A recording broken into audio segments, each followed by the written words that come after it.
Hello everyone, how are you doing? This is MD Tech here with another quick tutorial. In today's tutorial, I'm going to show you guys how to resolve a common Windows 11 issue you're having with your laptop being plugged in but not charging. So this should hopefully be a pretty straightforward process here, guys. And without further ado, let's go ahead and jump right into it. So we're going to start off by opening up the search menu, type in Device Manager. Best result should come back with Device Manager here. Go ahead and open that up. You want to expand the battery section here and right click on every device listed under batteries and select where it says uninstall device. Select uninstall. Once you know with that, you want to go ahead and close out of here. Shut down your computer entirely and then unplug the power cable from your laptop. If your laptop does have a removable battery, you should remove the battery and then wait a couple minutes and then plug it back in. And then as your computer boots back up, it should automatically download the driver necessary for your battery.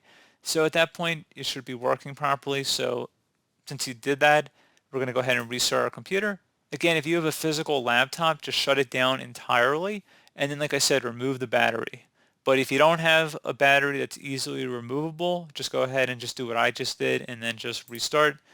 That's fine as well. But it'd be better if you could remove the battery, but we take what we can get. So